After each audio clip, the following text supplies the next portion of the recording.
वैश्य ढीमर और शिकारी, निप विषयी और मांसाहारी, इन घर भोजन करे जो संता, साधन भजन का हो जाए अंता। वैश्या जो देह व्यापार करके पैसा इकट्ठा करती है, उसके यहाँ उसके धन का उपयोग कर लो, खा लो। वैश्या ढीमर, ये जो ढीमर होते हैं, शिकारी होते हैं, जीव हत्या करते हैं। वैश्या ढीमर और शिकारी, कोई भी चीज़ का शिकार करने वाले जो होते हैं जिससे हत्या होती है। ढीमर ये होते हैं मछली मारने वाले, ये सब ढीमरों में आते हैं।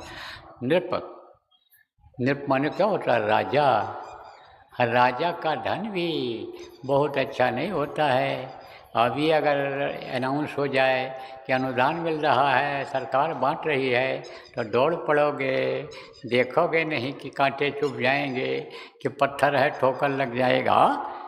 मुफ्त के नाम पर दौड़ पड़ते हैं। लेकिन ये समझना चाहिए कैसा धन है ये शराब के पैसे का है कि गौहत्या के पैसा है, ये बकरा मुर्गी का पैसा है, ये किस चीज़ का टैक्स का पैसा है, आप पे समझो वो नुकसानदेह होता है।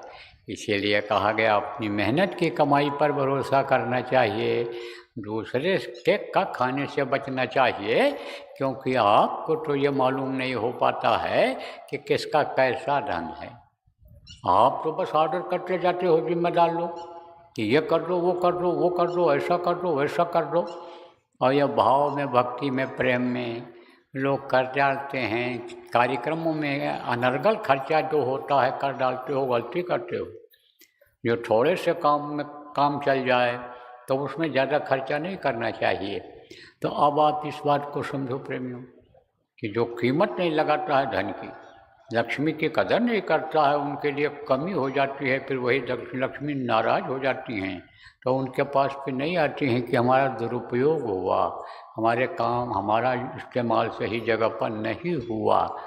तो वैश्या ढीमर और शिकारी, नृप माने राजा, और विषयी, विषयी किसको कहते हैं? विषय वासना जिसमें तेज होती है, चाहे नव्या का स्वादी होता है, चाहे जिह्वा का स्वादी होता है, चाहे अन्य अंगों का स्वादी होता है, वो भी जो कमा करके लाता है उसका भी धन समझो कि साधकों के लिए उपयुक्त नहीं होता है, उसका भी अन्न अच्छा नहीं होता है। तो वैश्या ढीमर और शिकारी, नृप विषयी और मांसाहारी, इन घर भोजन करे जो संता, और साधन भजन का हो जाए अंता।